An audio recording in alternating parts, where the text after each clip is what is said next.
What avoidants really feel after a breakup? This is the question we will answer today in this video. I'm a former avoidant. I'm also a therapist, but I'm a former avoidant. And in this video, I'm going to describe the 5 stages every single avoidant will go through after a breakup. But more importantly, their internal struggles, because those struggles will really drive the outcome, whether it will be positive or negative with your relationship. And it's very important to understand those struggles so you can adapt your behavior, your communication, what, sort of actions that you have to implement in your life. Get yourself a cup of coffee, a notepad, take some notes. It's going to be long, it's going to be packed, but it's going to be very, very insightful. Jingle. IGetMyExBack.com. Everyone deserves a second chance. So first of all, what it means to be avoidant. Very briefly, an overview of the traits of someone who's avoidant. It's rooted, this avoidant trait, these insecurities are rooted in a deep fear of commitment and intimacy. So it's very hard for them to consider themselves depending on someone.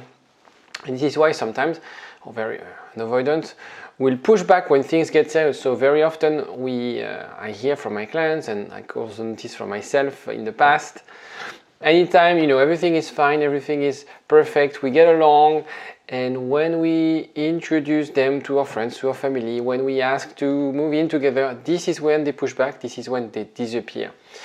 Sometimes we feel that they broke up because they never wanted the relationship. So it's something that I hear very often from my clients who are dating avoidant. They reconsider the whole relationship. They feel like he lied to me or she lied to me. How could that person do this to me? Because of course, the way you look at this breakup, the way you look at your relationship is based on your own lens, on your own filter, on your own belief system. Obviously, it's more complex than that. If that person disappeared from your life, if that person left you, it doesn't mean that you don't mean anything to them. It doesn't mean that they didn't love you. You will see in this video, after a breakup, they will go through 5 stages. And those stages will also help you understand their psychology, which will drive and inform the 3 different struggles that we will discuss at the end. The first emotion is relief. And it's very common to everyone who decides to end a relationship. They have a sense of, I've finally done it. It's something that, a burden that was in my mind, weight on my chest, and now it's over. And of course, for avoidant, they value freedom, they value independence. So the breakup is their gateway to be more free. And the idea that I don't depend on you anymore, you don't depend on me. There's also very commonly the question of feeling pressured. When you're on your own, you're not pressured, you do whatever you want. You don't have to do anything for your partner, for other people. So it's a mechanical response. They had built up this idea, it's too much, it doesn't work, up to a point where when the breakup is real, when it happens, they feel relieved from that pressure. And it's also common from most people after they break up with their partner. So that's the first stage. The second emotional reaction is loneliness. So you might be thinking, but hold on, avoidant, they like to be lonely, that's their safe space. It is true. But at some stage, being lonely, being alone will be less fulfilling than they thought. Remember, they dated you. So it's not like that person is an island and will always stay alone and likes to be alone. In a way, he or she decided to be in a relationship with you. Nobody forced him or her to be in a relationship with you. And if you're watching this video, I can assume that they enjoyed this relationship. It was not a one-sided relationship. And so being alone, the idea of being alone after a breakup, especially after we have had a meaningful relationship, will have a different meaning. At the beginning, yes, we enjoy being alone. I can watch anything I want on Netflix. I can do whatever I want. I can go anywhere I want. And I don't have to text my partner that I'm coming back late, etc. But then there's a lot of downsides to being alone. When you don't have anything planned, when you want to share things, and so on and so forth. The weekends could be longer, etc., etc., etc. And so that creates an internal struggle that we discuss at the end, and it's harder for them to adapt. Okay, it's very important that this relationship will have an effect on them. I mentioned about one-sided relationship, I mentioned about meaningful relationship. If you're not sure whether you have any chance of getting back with your ex, I put together a quiz for you to know your chances. It's totally free, the link is in the description. And the reason I created this quiz is because a lot of people were calling me, and after 5 minutes of speaking with them, I realized, hold on, what are you trying to achieve? It's clear that there's no chance of you getting back together. So it gives you an idea, an assessment. Stage 3 is the confusion. It's the idea that they made an assumption. This relationship created more pressure, created more harm than good, more pain and difficulty than pleasure and enjoyment and fulfillment. And so that's when they start reconsidering their decision.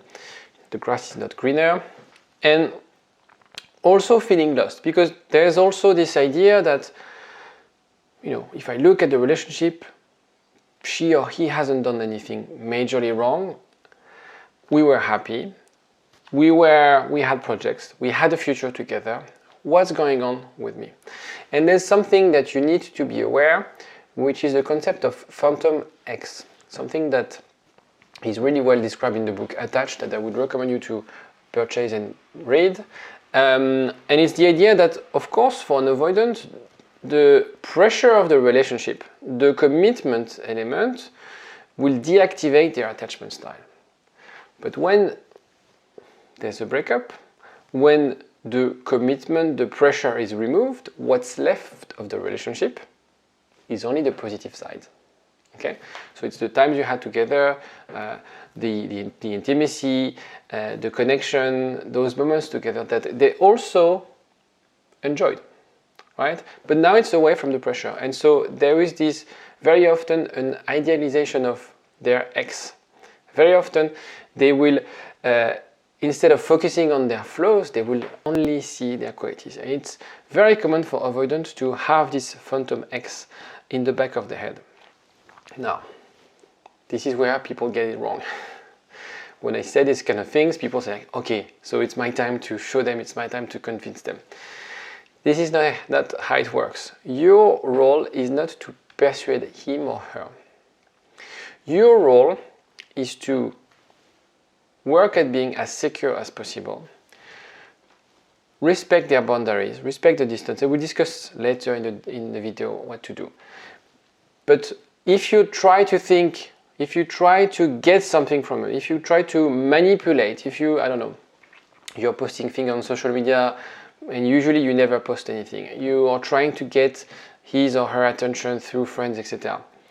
In a way, you are putting a bit of pressure. So it's very important for you to understand that the movement, it needs to come from them, because if an avoidant comes back, he comes back or she comes back at her own terms. And it's going to be way easier for you to get back together than sort of leading the pace, leading the movement. It's always easier to let them come to you, see how you can adapt your communication, see where they're at, and then follow through. Of course, it's a phase. You shouldn't be overly complacent for the whole of the relationship and accept anything that they say, but for the reconciliation, that's what you have to do. That's not the purpose of this video. There are other videos where I describe the strategy. If you have a specific question, don't hesitate to reach out. You have links as well in the description. Stage 4 is guilt. If your partner was in love with you, and he knows or she knows, I always say he, but it could be a woman, or she knows that they hurt you, that you didn't deserve this breakup, if they had feelings for you, and it's very important, because if they didn't have feelings for you, they don't care. They will be aware of the pain you caused. I'm not saying that you should cry in front of them to show them the hurt. They should know it, okay? And they're gonna be frustrated about their reaction. They would look at the patterns of their relationship and feel like, but I want to share my life with someone. I don't want to end up alone. I want to have kids. I want to have a family. But every time I commit to a relationship, I break it off. And so what happens for some avoidant, not all avoidant, is the idea that I'm not normal, like there's something I need to do. This was the case for me.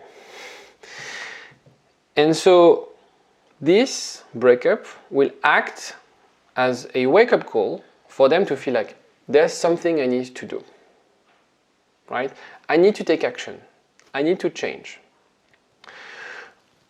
Now, you might be thinking, if they realize that, they should be reaching out, apologizing, trying to make amends, trying to fix things with you, but they don't. Because I think what you have to understand is that they have to overcome years of keeping things to themselves, years of thinking, if I come across as vulnerable, if I'm over apologetic, I'm going to be weak, and I don't want to be weak. And I don't have the clues actually to discuss about my emotions.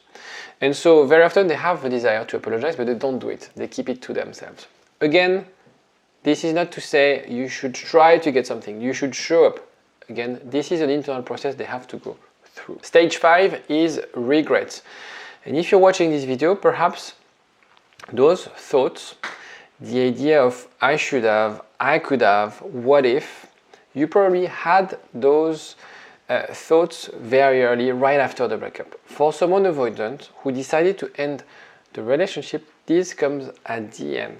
This is where they start realizing, hold on, the things that I've done, the decisions that I made could be irreversible. And they wish for a different outcome. Now they start realizing this is what I've lost, and that will drive a form of action. Again, and a form of reaction. Again, this works if that person had feelings for you, if you have a strong history together. Okay, it's very important. Now, it comes to we're going to discuss the behavioral response to breakup. Things or signs. So we discussed about what's going on in their mind. Let's look at and discuss about the signs. So what are they doing right now? Distraction. So maybe they're going to travel, learn a new hobby, anything, etc. Work. Very often, avoidant are workaholic. They, put themselves into work. That's their safe place. They can control things, and they sort of have an idea. Usually, they're very high performers, so they're the boss of the company, and they do whatever they want. They can rebound, and this is a way to get to prove their self-worth. It's obviously very superficial. It doesn't usually last. Isolation. Which is also very common. It's, I don't want to see anyone anymore. My safe place is at home, playing my games, reading my books, my me time. But it's, instead of having my me time 50% of the time, they have their me time 100% of the time. In any of those cases, that's why I made this slide, in any of those cases, your role is neither to support them or intervene. If they are dating someone, don't intervene. If you feel they are depressed, they are lonely, don't try to support them. It's a process they have to go through on their own. It's very important because I see people making that mistake. Perhaps, of course, you care about that person, you want to help, it makes you suffer to see them suffer. That's not your role to help them. And if your ex is dating someone and you feel like that person is bad for them, that it's not going to work, that's not your role to intervene. It's very important because anytime you intervene, you also prevent them from sort of idealizing the relationship. Okay? What they hate, avoidant, is when someone tries to change or take action or control a little bit what they do. If you intervene, they will perceive this, hold on, you're trying to make me do things or to see things in a different way. It's way stronger for them to realize they make a mistake on their own. It's actually the only way, because otherwise, again, they're going to have a negative perception of you or what you're trying to do or the relationship, and you're going to ruin all the effort that you made so far.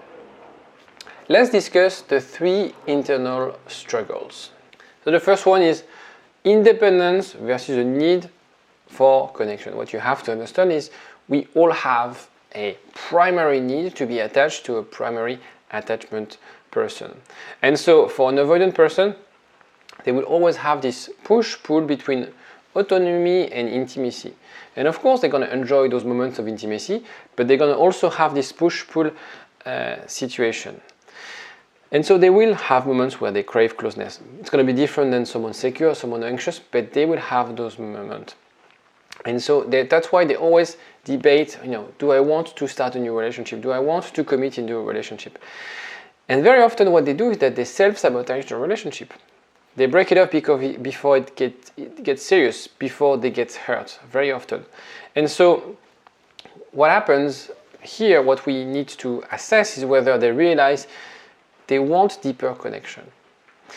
It's always about fear. Breakup, makeup, relationship, yes, there's a love involved, but it's always about fear.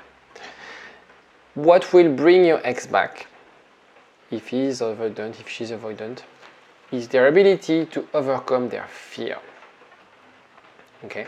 And it's something you don't necessarily control. What you have to do is to ensure that you respect their boundaries, that you come across as someone more secure than they are, and I hope that because they love you, because they want something different, because they realize, hold on, that's not working. The way I'm with my partner, that's not what I want. If I look around and I look at my friends who are married, who are committed in a relationship, who are happy in a relationship, something needs to change. It's very important for you to understand this. The second internal struggle is the wounds. Of course, it's recognizing that your behaviors as an adult, regardless of your attachment, is also based on your wounds. And so it's important for them to realize, maybe I should seek help. Maybe I need to talk to someone. If I look at my personal story, because of work that I had to go through therapy, there are also relationships, and when you start to be aware of what's going on around you, when you start to realize, hold on, the way I react with people, the way I'm struggling to have deeper connection with people, and this idea of I want this because I feel that's what I need. And so it's important for him to have that desire to heal, right? And if they don't have this desire, if they feel like it's not really my problem, I'm okay with this, they sort of have this idea, they rationalize their decision, it's going to be very hard for you to be with them. And it's going to be very hard for you to have a healthy relationship with them, because they're going to repeat the same patterns again and again. So it's very important for you for them to assess their wounds, to understand the origin of their behaviors. Because if they don't do the work, the same way you're doing the work. Very often I say, you're watching my videos, you're doing the work, you're seeking therapy, you're calling me, you're trying to get answers. What about them? And one of the signs the question I ask usually to my clients when we have a call is, is your ex seeing someone? A therapist, not a partner. Is your ex seeing someone? Are they trying, or when you were together, were you discussing couple counseling? It's a sign that person thinks, okay, it's not working between us, but I'm responsible. But there are things I need to work on. Third one is the fear of repeating pattern, which was, for me, the most important one in my journey as being more secure. It's when you look at, and maybe it's because I'm an analytical person, it's when you look at your history and look at, hold on, there's something that I consistently do, and it needs to stop. And so you have this apprehension to enter a new relationship, but it's also and most importantly, the worry about falling back to familiar and harmful situations where you feel like, oh yeah, I'm hurting someone again. I'm all detaching. I'm creating the condition for me to end up alone. I self-sabotage a relationship. And so it's also about self-awareness, and really this idea that I need to break this cycle.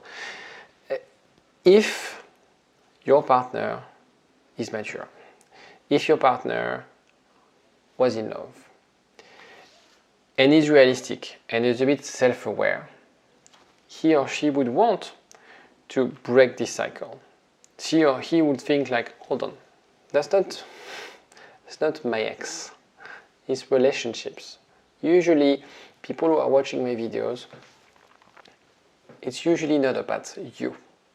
It's about the relationship. Once they realize that, once they look at, hold on, if I remove my ex from the equation, actually, I was like this with my ex. I was like this before, right? So it's really a question of understanding those patterns and being self-aware. So let me give you 2 important tips. First one is these struggles are real. But you have to understand that someone who's avoidant needs to override 20 years of unconscious programming, right? And what happens if you're an anxiously attached person, or if you're a secure person, you want to help. You feel like, oh, I feel bad for them. You know, they had like very difficult childhood, and I understand why they detach this way. They are lonely now, they isolate themselves, etc. And I want to help. This is not your role. Let me repeat this. This is not your role to help them. Right? You're not together anymore. Your role is to let them experience those things, is to let them go through those phases. They're adults. They have to face the consequences of their decision. They have to sort of assess their life in a way, because this breakup should also act as a way for them to reflect on their life so far, or their dating life so far.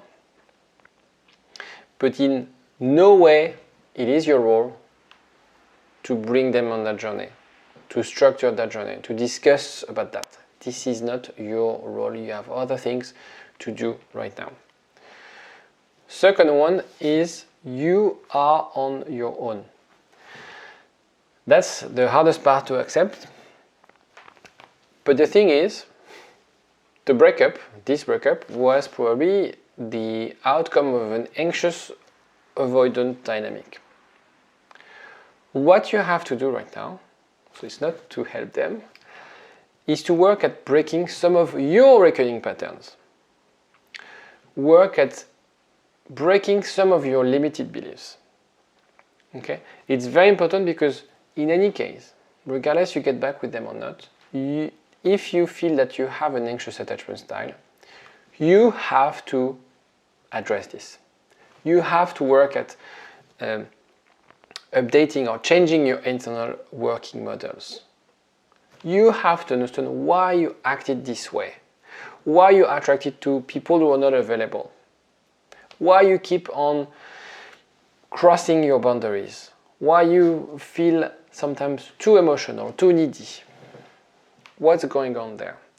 This is your journey, this is your path. It's not about helping them. That's not your role. That's their therapist's role, that's their friends, that's not your role.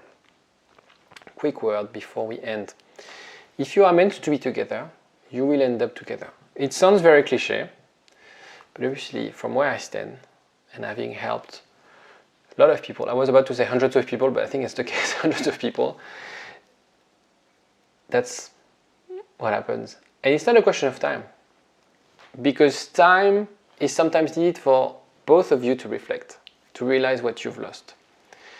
If you find yourself trying too hard, you're making a mistake. You're missing the whole point. If you find yourself trying too hard when you're in touch with them, then you need to ask yourself that question. Is it what I want? Is it the person I want to be with? Do I want to be in a relationship where I need to fight for attention? Where I need to fight for quality time together? Where I always need to stretch myself? Where I always need to feel a bit insecure? It's very important for you to assess those things. If your ex doesn't realize what they lost, if your ex doesn't want to heal, doesn't want to grow, doesn't want to break those patterns, yes, it's a loss, but it's their loss, not yours, because you're doing the work right now. It's very important to remember this. Stick it to your mirror, stick it to your fridge. You're doing the work. That's the most important aspect. And if you're meant to be together, you will end up together. Any question, anything else, let me know in